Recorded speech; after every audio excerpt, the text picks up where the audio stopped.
Imagina que pudiéramos crear un mapa matemático para cada decisión de compra. Uno que no solo nos dijera qué compramos, sino a quién, por qué y a qué precio. Y todo en un equilibrio perfecto, predecible. Bienvenidas y bienvenidos a este análisis en profundidad. Hoy nos vamos a sumergir en un documento académico fascinante que se atreve a hacer algo muy audaz. Intenta unificar dos grandes teorías económicas que, hasta ahora han vivido casi en mundos paralelos. Por un lado están los modelos de emparejamiento, donde lo importante, la clave de todo, son las preferencias personales, y por otro, los modelos que llaman hedónicos. Ahí lo que importa de verdad es el producto, no quién te lo vende. Nuestra misión de hoy es entender cómo se puede construir un modelo híbrido, que capture la complejidad del mundo real. Un mundo donde nos importa tanto el café que bebemos como, la cafetería que nos lo sirve. Y el objetivo del autor es, desde luego, ambicioso. No se conforma solo con unir esas dos ideas. Busca una condición matemática exacta, una especie de regla de oro, que garantice que este nuevo mercado híbrido sea estable, que tenga una única solución y que, por tanto, sea predecible. Yo creo que la pregunta que nos va a acompañar en toda la conversación ¿es esta elegancia teórica una herramienta real? O sea, ¿nos ayuda a entender el desorden de los mercados reales? ¿O es simplemente un ejercicio matemático brillante, pero, al final, aislado en su propia perfección? Entendido. O sea que tenemos dos ideas que parecen casi opuestas. Por un lado, la lealtad a una persona o a una marca. Y por otro, la indiferencia total mientras el producto sea el mismo. ¿Cómo empezamos a construir un puente entre esos dos mundos? Supongo que lo primero es entender bien los cimientos de cada lado. Exacto. Empecemos por el lado más personal, el modelo de emparejamiento o matching model. La analogía clásica, y la más clara, es un mercado matrimonial. A la persona A le importa de forma vital y específica casarse con la persona B, no con una persona genérica con ciertas características. Juntos, como pareja única, generan lo que los economistas llaman un excedente. Que en este caso sería felicidad, supongo. Podríamos llamarlo felicidad, ¿sí? Y se la reparten entre ellos. El producto, el matrimonio, es secundario a la identidad de los que se casan. Lo que importa es el quién con quién. Es la economía de las relaciones, entonces. No te casas con una lista de atributos, te casas con una persona. Vale, lo entiendo. ¿Y el otro extremo? El otro extremo es el modelo hedónico, un mundo de pura funcionalidad. Aquí la analogía perfecta es ir a repostar. A un comprador en principio le da exactamente igual comprar la gasolina en la estación de servicio A o en la B. Siempre que sea el mismo producto y el mismo precio. Eso es. Gasolina de 95 octanos, mismo precio. Las características objetivas del producto lo son todo. El quién es completamente irrelevante. Lo que importa es el qué. Es la economía de los bienes fungibles. Vale, los dos polos están claros. Y aquí es donde el autor entra y dice, un momento, la mayoría de nuestras decisiones no son ni lo uno ni lo otro, son una mezcla. Precisamente. Aquí es donde la cosa se pone interesante. El autor propone un modelo que combina ambos mundos. Y para ello necesita tres elementos en la ecuación, no dos. Están los compradores, a los que llama X, los vendedores, que son Y los contratos o bienes, que son Z. Y supongo que la magia está en cómo se combinan esos tres elementos. Ahí está el punto crucial. La utilidad total, lo que el documento llama el excedente, ya no depende solo de la pareja comprador-vendedor. No es solo XY, como en el mercado matrimonial. Ni de la pareja comprador-bien, como en la gasolina. Exacto. Ni XZ. Ahora la satisfacción de un comprador X depende simultáneamente del vendedor Y al que le compra, y del bien Z que adquiere. La fórmula clave es S, X, Y, Z. Los tres importan a la vez. Aunque suene abstracto, se me ocurren ejemplos al instante. Pensemos en la lealtad de marca. Un consumidor puede estar dispuesto a pagar más por un café que es objetivamente idéntico, el bien CT, si lo compra en su cafetería favorita de siempre, el vendedor Y. Es un ejemplo perfecto. La identidad del vendedor altera el valor que le damos al bien. Totalmente. O pensemos en algo más complejo, como las hipotecas. Un banco, que sería el vendedor, Y ofrece unas condiciones mucho mejores, es decir, un mejor producto Z, a un cliente con un historial de crédito excelente. ¿Qué sería el comprador X? En este caso, la preferencia del vendedor por el comprador determina la calidad del bien que le ofrece. El modelo SXYZ captura todas esas interacciones. Un momento, antes de seguir, hay algo que me llama la atención. Para que este modelo funcione, matemáticamente hablando, me imagino que hay que hacer simplificaciones importantes, ¿no? Has dado en el clavo. Y es una advertencia importante que el propio autor señala. El modelo parte de una suposición muy fuerte. Cada comprador adquiere exactamente un bien y cada vendedor produce exactamente un bien. Uf, eso es mucho suponer. Sí, esto es lo que permite usar todo el andamiaje matemático. Pero es evidente que se aleja de la realidad. En el mundo real, un consumidor compra cientos de productos y una empresa vende miles. Es una simplificación necesaria para empezar, un punto de partida teórico. Pero bueno, hay que tener siempre presente esa distancia con el mercado real. Es una advertencia importante, sí. Pero bueno, aceptando esa simplificación por un momento, si ya tenemos este modelo híbrido tan complejo, la siguiente pregunta es inevitable. ¿Cómo funciona? ¿Cómo alcanza un estado de calma, por así decirlo? ¿Qué es lo que el autor llama equilibrio? El primer pilar de ese equilibrio es un concepto bastante intuitivo: la estabilidad. Un emparejamiento en el mercado se considera estable si no hay ningún comprador y ningún vendedor que puedan, digamos, escaparse de sus acuerdos actuales, formar una nueva pareja y crear un trato que beneficie a ambos. Es, en esencia, la ausencia de incentivos para desviarse. Claro, si esa condición no se cumpliera, el mercado sería un caos. Gente rompiendo contratos a cada segundo para buscar algo un poquito mejor. Sería imposible firmar nada. Exacto. Pero el autor no se conforma con la estabilidad. Introduce un concepto mucho más estricto, y que es, yo diría, el verdadero corazón del análisis: la pureza. Pureza. Sí, un emparejamiento es puro si no hay ninguna aleatoriedad en las decisiones. Es decir, un comprador de un tipo específico X siempre, sin excepción, elegirá un vendedor de un tipo específico Y para adquirir un bien de un tipo específico Z. Todo está predeterminado por las características. A primera vista, la pureza suena como el sueño de cualquier economista. Un mercado sin incertidumbre perfectamente predecible.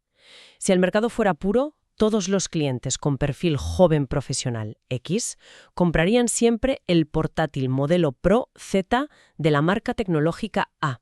Sin dudas, sin variaciones. Pero al decirlo en voz alta, suena también un poco inquietante, ¿no? Un mundo sin sorpresas, sin que nadie pruebe algo nuevo por impulso. Has captado perfectamente la dualidad del concepto. Es el sueño de la eficiencia y, quizás, la pesadilla de la innovación.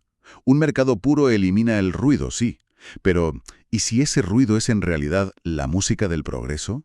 La curiosidad, el error, la compra impulsiva de una marca desconocida, todo eso es lo que impulsa la competencia. ¿Lo que obliga a las empresas a mejorar? El modelo busca eliminarlo, pero quizá ese ruido no es un fallo del sistema, sino su característica más fundamental. Entiendo la crítica, pero déjame defender la idea por un momento. Desde un punto de vista puramente práctico, para una empresa, la pureza sería el santo grial. Permitiría saber con certeza qué producir y para quién. Es el sueño de cualquier departamento de logística o de planificación estratégica. Se eliminaría el desperdicio, se optimizaría la producción. Los beneficios en eficiencia serían enormes. Entiendo perfectamente el atractivo teórico y empresarial. La eficiencia es un objetivo loable. Pero esa eficiencia podría tener un coste oculto: la fragilidad. Un sistema tan puro, tan optimizado, donde cada pieza encaja a la perfección, podría ser increíblemente vulnerable a cualquier cambio inesperado. Claro. Si de repente cambian los gustos de los consumidores o aparece una nueva tecnología, un mercado puro podría no tener la flexibilidad para adaptarse. Podría romperse por completo. Es la clásica disyuntiva entre eficiencia y resiliencia. Es un debate fascinante. Y me imagino que para alcanzar esa pureza tan idealizada, el autor no puede usar herramientas sencillas. Debe de recurrir a artillería matemática pesada. Desde luego, el autor hace una conexión muy inteligente. Vincula este problema de emparejamiento híbrido con un campo matemático más amplio.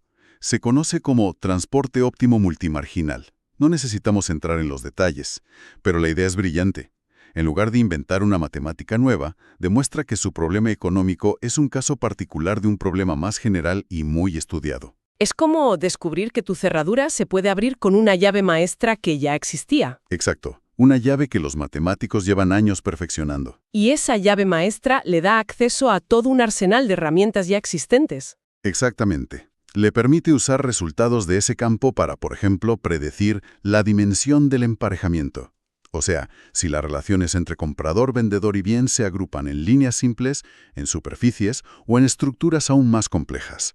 Y dentro de ese arsenal encuentra la condición fundamental, la regla de oro que garantiza la pureza y la unicidad del mercado. Y esa es la condición con el nombre casi impronunciable, ¿verdad? Esa misma. Se llama Twist-on-Set Trivial Splitting Sets, que es un auténtico trabalenguas. Para abreviar, podemos llamarla la condición TSS. Sí, mucho mejor. A ver, intentemos explicarla. ¿Cómo podemos entender qué significa TSS sin tener un doctorado en matemáticas? Pensemos en una analogía.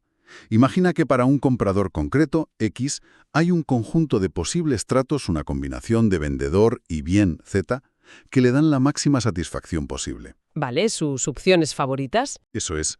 Podría haber varias de estas mejores opciones, que le son en principio indiferentes. Lo que hace la condición TSS es, en esencia, actuar como un desempate. Asegura que dentro de ese conjunto de opciones óptimas, cada una es única desde la perspectiva de las características del comprador.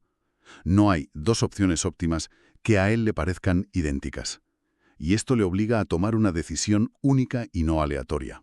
Eliminando así la ambigüedad. Y garantizando la pureza del mercado.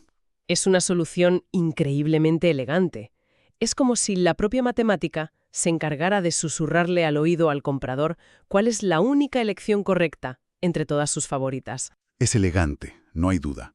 Pero aquí es donde, como analista, tengo que poner mi mayor objeción.